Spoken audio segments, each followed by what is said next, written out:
ABP news के खास show Modi tracker के साथ हाजिर हूं मैं रोमाना इसार खान।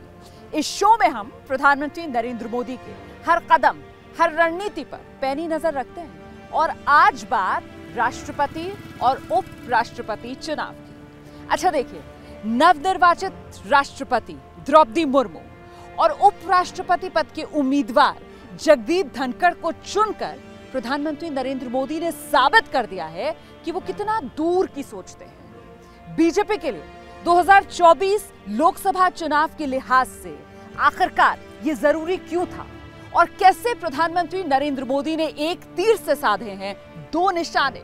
आज बात इसी इनसाइड स्टोरी की।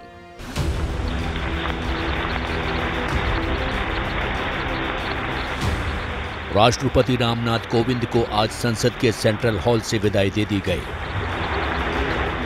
उनके 5 साल के कार्यकाल के विदाई समारोह में प्रधानमंत्री नरेंद्र मोदी समेत पूरा मंत्रीगण मौजूद था।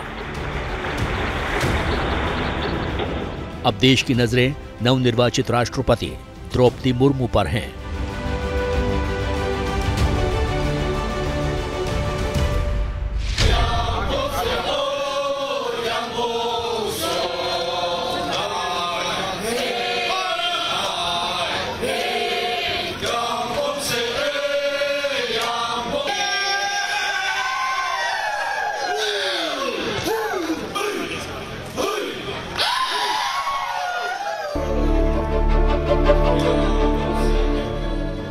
द्रौपदी मुर्मू देश की पहली महिला आदिवासी राष्ट्रपति बन चुकी हैं।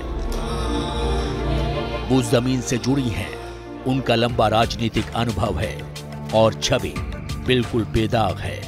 आजादी के बाद पहला मौका है जब कोई आदिवासी समुदाय का व्यक्ति राष्ट्रपति के पद पर पहुंचा है।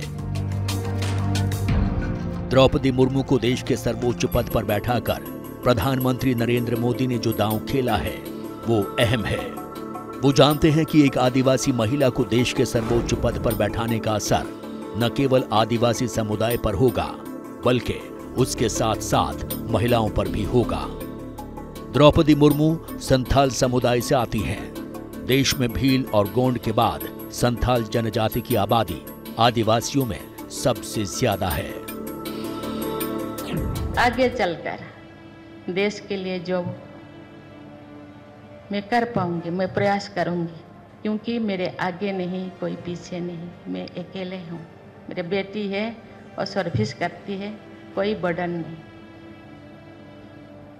मैं आज उम्मीदवार इसीलिए मैं उम्मीदवार बनने के लिए मैं अग्री किया, क्योंकि मैं तो हूँ, जिंदगी जीने के लिए जो चाहिए मेरे पास है, रुखे सुखे जो भी है, क्योंकि मेरे जिंदगी सादा जिंदगी लोगों को प्राउड फील कराना। जिन संस्कृति से, जिन परंपरा से, जिन लोगों से मैं आई हूँ, उन लोगों को मैं प्राउड फील करना चाहती हूँ। द्रौपदी मुर्मू के गृह राज्य ओडिशा, इससे लगे झारखंड और पूर्वोत्तर के राज्यों में शेड्यूल ट्राइब्स के लोगों की तादाद बहुत ज्यादा है। बीजेपी अब इन लोगों के बीच अपनी पैठ और मजबूत करना चाहती है। साथ ही देश के दूसरे राज्यों के आदिवासी समुदाय को भी वो लुभाना चाहती है। इसीलिए बीजेपी ने ऐलान किया है कि वो द्रौपदी मुर्मू के राष्ट्रपति बनने का जश्न देश के 100 से ज्यादा आदिवासी बहुल जिलों और 1,30,000 गांवों में मनाएगी। हमारे आदिवासी समाज के बंधु, उनके लिए आरक्षण तो है ही है, लेकिन वो अवश्य चाहते थे हमें कोई ऐसा प्रतीक मिले कि हमें इस बात की अनुभूति हो कि भारत के लोकतंत्र में हमारी सुनवाई भी है और हमारा सम्मान भी है।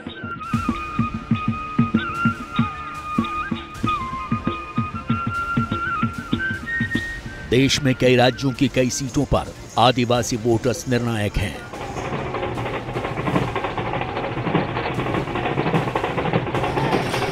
ऐसे में बीजेपी ने द्रौपदी मुर्मू को राष्ट्रपति पद तक पहुंचाकर अनुसूचित जनजाति के वोटर्स को अपनी ओर खींचने की बड़ी कोशिश की है।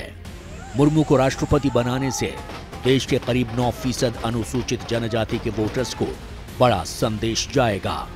इस कदम के जरिए बीजेपी ने संदेश दे दिया है कि वो आदिवासी समाज की सबसे बड़ी हितैषी है। दूसरा ये कि पीएम मोदी वंचित तबके के लिए काम करते हैं। साथ ही ये भी संदेश जाएगा कि मुख्य धारा से कटे समाज को बीजेपी हिस्सेदारी देती है। ये भी संदेश देने की कोशिश है कि आदिवासी वोटर सिर्फ बीजेपी पर ही भरोसा करें और चुनाव में बीजेपी उम्मीदवार को ही वोट दें। देश की आबादी का करीब करीब 10% होने के बावजूद दशकों तक जनजातीय समाज को, उनकी संस्कृति, उनके सामर्थ्य को पूरी तरह नजरअंदाज कर दिया गया। भारत की सांस्कृतिक यात्रा में जनजातीय समाज का योगदान अटूट रहा। देश में आइडेंटिटी पॉलिटिक्स का कितना महत्व है, ये बात सिर्फ बीजेपी नहीं बल्कि हर पॉलिटिकल पार्टी जानती है। लेकिन सही वक्त पर सही फैसला लेने की कला में प्रधानमंत्री नरेंद्र मोदी माहिर हैं, कोई दूसरा उनके आसपास भी नहीं। और इसका सबसे बड़ा उदाहरण 2017 का राष्ट्रपति चुनाव। रामनाथ कोविंद के राष्ट्रपति बनने के बाद जो दलित वोटर्स थे, उनका भरोसा बीजेपी में बढ़ा। ये बात आंकड़ों से साबित होती है, चाहे 2019 लोकसभा चुनाव के आंकड़े हों या फिर इसी साल हुए उत्तर प्रदेश विधानसभा चुनाव के आंकड़े इस बात की गवाही देते हैं। अच्छा, अब 2024 लोकसभा चुनाव से पहले द्रौपदी मुर्मू को राष्ट्रपति बनाकर कहीं ना कहीं बीजेपी ये उम्मीद कर रही है कि आदिवासी वोटर्स भी इसी तरीके से उस पर भरोसा जताएंगे। प्रधानमंत्री नरेंद्र मोदी की नजर अगले 2 सालों में 18 राज्यों में होने वाले चुनाव पर है। इनमें 4 बड़े राज्य ओडिशा, कर्नाटक, आंध्र प्रदेश और तेलंगाना शामिल हैं। वहीं 5 राज्य ऐसे हैं जहां अनुसूचित जनजाति और आदिवासी वोटर्स की संख्या काफी अधिक है। इनमें झारखंड, छत्तीसगढ़, गुजरात, राजस्थान और महाराष्ट्र शामिल हैं। इन सभी राज्यों की 350 से ज्यादा सीटों पर मुर्मू फैक्टर बीजेपी के लिए फायदेमंद साबित हो सकता है। पहले की सरकारों ने जो अपराध किया है, उस पर लगातार बोला जाना आवश्यक है। हर मंच पे चर्चा होना जरूरी है। जब दशकों पहले मैंने गुजरात में अपने सार्वजनिक जीवन की शुरुआत की थी, तभी से मैं देखता आया हूं कि कैसे देश में कुछ राजनीतिक दलों ने सुख सुविधा और विकास के हर संसाधन से आदिवासी समाज को वंचित रखा। प्रधानमंत्री नरेंद्र मोदी जानते हैं कि 2024 के चुनाव में उनके 10 साल के कार्यकाल के बाद कई जगहों पर एंटी इनकम्बेंसी फैक्टर आ सकता है। ऐसे में नए राज्य, नए समुदाय, नए समीकरणों की उन्हें तलाश है। अगर आंकड़ों पर नजर डालें तो देश के अलग अलग राज्यों में 495 विधानसभा सीटें ऐसी हैं जो शेड्यूल्ड ट्राइब्स के लिए रिजर्व हैं। इसी तरह लोकसभा की 47 सीटें अनुसूचित जनजातियों के लिए आरक्षित हैं। राज्यों की बात करें तो गुजरात की 27, राजस्थान की 25, महाराष्ट्र की भी 25, मध्य प्रदेश में 47, छत्तीसगढ़ में 29, झारखंड में 28 और ओडिशा की 33 सीटों पर आदिवासी समाज के वोटर्स हार जीत का फैसला करते हैं। पीएम मोदी इनकी अहमियत को अच्छी तरह से समझते हैं। बहुत गर्व की बात है कि 15 नवंबर हर कोई गर्व करता है पूरे देश में। 15 नवंबर भगवान बिरसा मुंडा के जन्म दिवस को हमने जनजातीय गौरव दिवस घोषित किया है और अब पूरा हिंदुस्तान हर वर्ष इस बात को मनाएगा। धरती आबा बिरसा मुंडा के बेहतरीन और आधुनिक संग्रहालय के निर्माण का सौभाग्य भी हमें ही मिला है। प्रधानमंत्री नरेंद्र मोदी का गृह राज्य है गुजरात। इस साल के अंत में गुजरात में विधानसभा चुनाव होने हैं। अब चाहे पीएम मोदी हो या फिर बीजेपी, चुनौती बड़ी यह है कि 27 साल से जो जीत का सिलसिला जारी है बीजेपी के लिए गुजरात में, उसे कैसे लगातार कायम रखा जाए। अब इसके लिए बीजेपी समझती है कि उसको जो अपना वोट बैंक का दायरा है उसे बढ़ाना होगा। अच्छा, गुजरात में 15% आदिवासी वोटर्स जो कांग्रेस के परंपरागत वोटर्स माने जाते हैं। ऐसे में बीजेपी की कोशिश यही कि किसी तरीके से इन आदिवासी वोटर्स में सेंध लगाई जाए। पहले गुजरात में और अब पूरे देश में आदिवासी समाज की विशेष रूप से हमारी बहन बेटियों की छोटी छोटी परेशानियों को दूर करने का माध्यम आज भारत सरकार, गुजरात सरकार, ये डबल इंजन की सरकार एक सेवा भाव से कार्य कर रही है। प्रधानमंत्री के लिए गुजरात कितना अहम है, इसका पता 20 अप्रैल को गुजरात के दाहोद में हुई रैली से पता चला। पीएम ने आदिवासी समुदाय के लिए कई बड़े ऐलान किए। उन्होंने यहां पर 20,000 करोड़ रुपए से ज्यादा की परियोजनाओं की शुरुआत की। तब किसी को इसका अंदाजा भी नहीं था कि देश को जल्द ही आदिवासी राष्ट्रपति मिलने वाला है। प्रधानमंत्री बनने के बाद मेरा सपना था कि मैं इसको फिर से एक बार जिंदा करूंगा, इसको जानदार बनाऊंगा, इसे शानदार बनाऊंगा।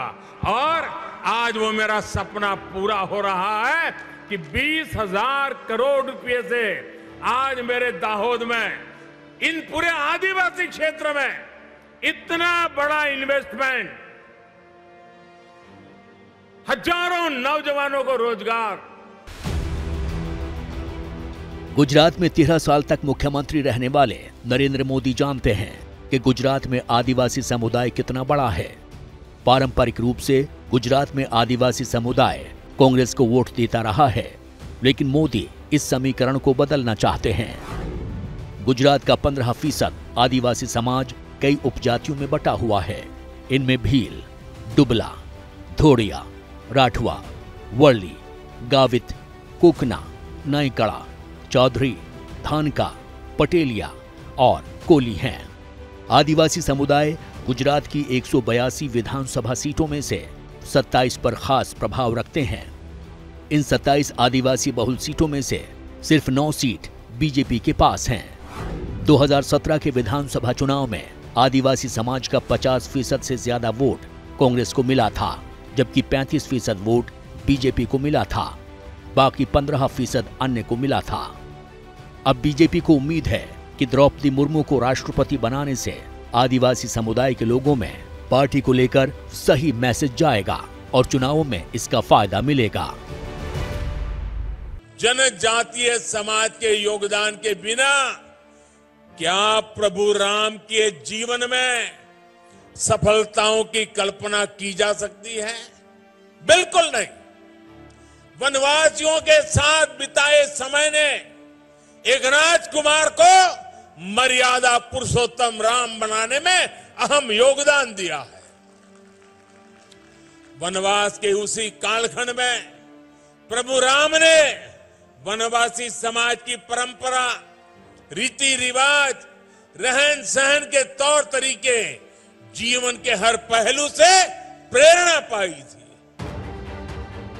गुजरात ही नहीं, बीजेपी के लिए राजस्थान, छत्तीसगढ़ और मध्य प्रदेश के चुनाव में भी आदिवासी समुदाय अहम है। राजस्थान में 25 में से 8, छत्तीसगढ़ में 29 में से सिर्फ 2 और मध्य प्रदेश में शेड्यूल ट्राइब्स के लिए रिजर्व 47 में से सिर्फ 16 सीट बीजेपी के पास हैं। यानी पिछले चुनाव में आदिवासियों के लिए आरक्षित सीटों में बीजेपी का प्रदर्शन उसकी उम्मीदों के मुताबिक नहीं रहा है।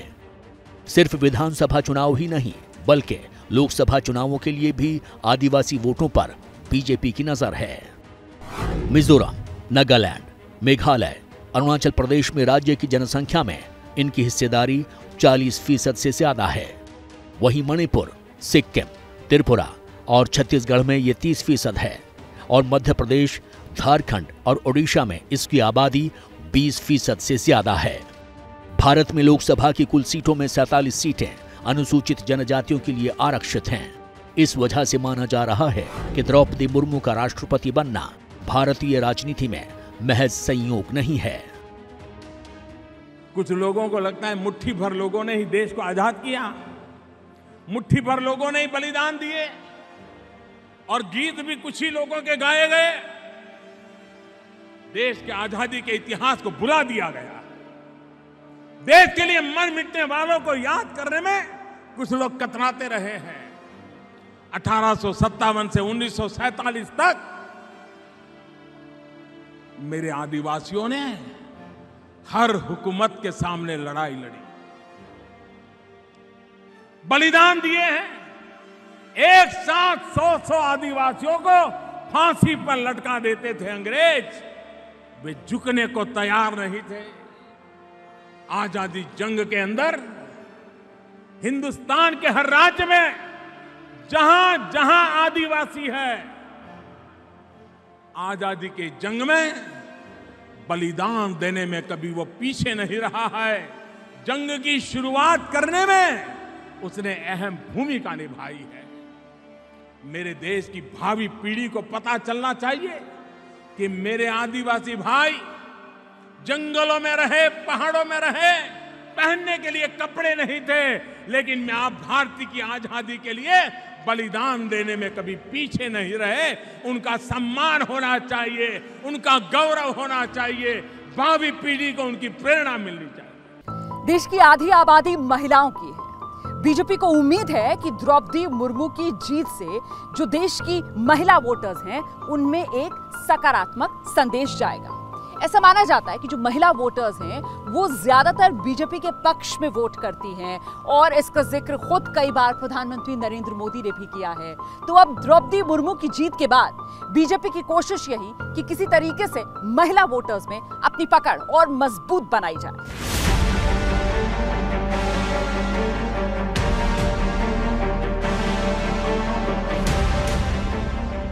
द्रौपदी मुर्मू को राष्ट्रपति बनाकर बीजेपी ने देश की महिला वोटरों पर भी एक बड़ा प्रभाव डालने की कोशिश की है। खासतौर पर गरीब और वंचित समाज से आने वाली महिलाओं पर इसका कार्ड किसी भी राजनीतिक पार्टी के पास नहीं है। महिला और आदिवासी समुदाय से आने की वजह से पीएम मोदी की सबसे बड़ी विरोधी माने जाने वाले पश्चिम बंगाल की मुख्यमंत्री ममता बनर्जी द्रौपदी मुर्मू के नाम का विरोध नहीं कर पाई। शिवसेना में भी उनके नाम पर टूट दिखाई दी। झारखंड में कांग्रेस गठबंधन के साथ ही हेमंत सोरेन को भी मजबूरी में यशवंत सिन्हा को छोड़कर द्रौपदी मुर्मू के साथ जाना पड़ा। राष्ट्रपति चुनाव में कई पार्टियों में मुर्मू के पक्ष में क्रॉस वोटिंग देखने को मिली। मैं सर्विस तो की थी एक क्लरिकल के रूप में। जो प्रॉब्लम हुआ फिर मैं नौकरी छोड़ दी। जो बच्चे बड़े हो गए फिर मैं सर्विस करने के लिए प्रयास की। आज मैं पार्षद से एनडीए के सहयोग से राष्ट्रपति बनने जा रही हूं, लेकिन कभी भी मैं पद के लिए मैं मांगा नहीं। सब ने मुझे दिए, सब मुझे मिला। पता नहीं मेरे अंदर क्या है। प्रधानमंत्री नरेंद्र मोदी ने राष्ट्रपति ही नहीं बल्कि उपराष्ट्रपति पद के उम्मीदवार को लेकर भी बड़ा ट्रम्प कार्ड खेला है। उन्होंने पश्चिम बंगाल के राज्यपाल जगदीप धनखड़ को उपराष्ट्रपति पद का उम्मीदवार बनाकर एक तीर से दो निशाने साधे हैं। पहला तो ये कि देश की 44% आबादी जो ओबीसी समुदाय है उसे एक सियासी संदेश दिया गया है, और दूसरा ये कि राजस्थान, हरियाणा, उत्तर प्रदेश में जो जाट समुदाय नाराज चल रहा है उनकी नाराजगी दूर करने की भी एक कोशिश की गई है। तो हो गया ना, एक तीर से दो निशाना।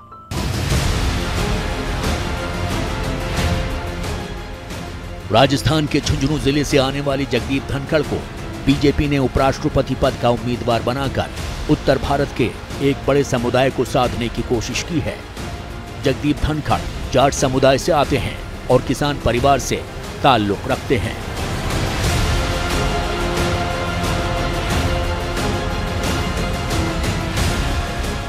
जानकारों के मुताबिक कृषि कानूनों के खिलाफ जो किसान नाराज चल रहे थे, उनकी इस फैसले के बाद शायद नाराजगी दूर हो जाए। इसके अलावा उत्तर भारत के कई राज्यों में प्रभावशाली जाट समुदाय को भी अपने पक्ष में किया जा सके। राजस्थान में जाट कुल आबादी का करीब 10% हैं। इसमें बाड़मेर, जैसलमेर, जोधपुर, बीकानेर, गंगानगर, चूरू, सीकर, नागौर, हनुमानगढ़, जयपुर सहित कई जिलों में जाटों की सबसे ज्यादा जनसंख्या है। आजादी से लेकर अब तक राजस्थान में भले ही जाट मुख्यमंत्री न बना हो, लेकिन राजस्थान की राजनीति में इस समाज का काफी दबदबा है। विधानसभा चुनाव में औसतन 20% विधायक जाट जाति के होते हैं। यहाँ कुल 200 विधानसभा सीटें हैं, जिनमें से 30 से 40 विधानसभा सीटों पर जाट जाति के कैंडिडेट चुनाव जीतते हैं। 5 लोकसभा सीटों पर भी जाट वोट बैंक निर्णायक भूमिका में होता है। इसलिए इन लोकसभा क्षेत्रों से हमेशा जाट प्रत्याशी ही चुनाव जीत पाते हैं, या फिर जाट वोट बैंक को अपनी तरफ खींचने वाला प्रत्याशी ही चुनाव जीत पाता है। एक साधारण परिवार से, किसान पुत्र एग्रेरियन परिवार से, किसान की भूमि से आते हुए अपने जीवन में सामाजिक और आर्थिक बाधाओं को पार करते हुए उन्होंने अपने जीवन में उच्च लक्ष्य को प्राप्त करने में और सामाजिक जीवन के रूप में देश की सेवा करने में कोई कसर नहीं छोड़ी है। जैसा मैंने बताया कि वो एक किसान परिवार को बिलोंग करते हैं और उनका लालन पालन झुंझुनू के एक डिस्ट्रिक्ट के गांव में वहां हुआ।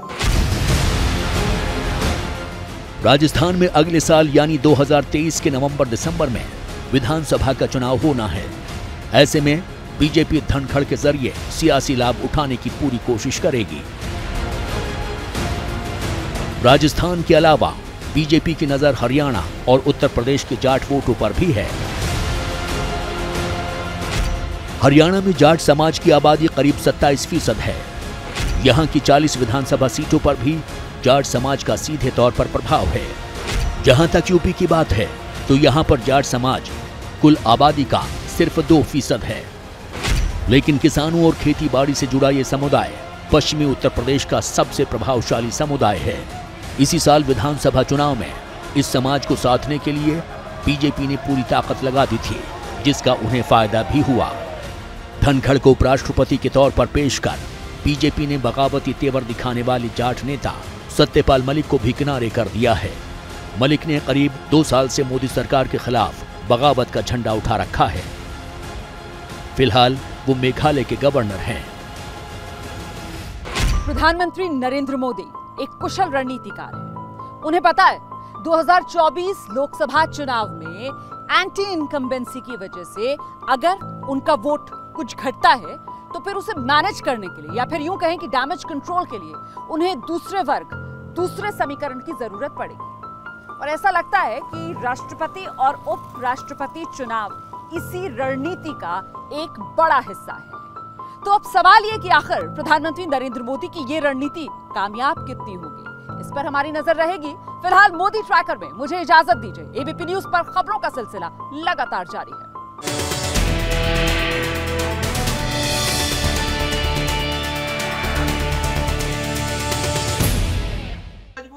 क्या मजबूरी है मेरी, बताइए। मैं अभी आपको बताती हूँ कि मैंने ओए होए होए होए नमकीन के चटकारे लेते हुए टकटकी मार के डिबेट शो को पॉज रिपीट कर करके देख रहे हैं जोगिंदर जी। इनकी तरह आप भी देखें अपनी फेवरेट डिबेट्स को रिपीट कर और डाउनलोड कीजिए एबीपी लाइव ऐप अपने स्मार्ट टीवी पर।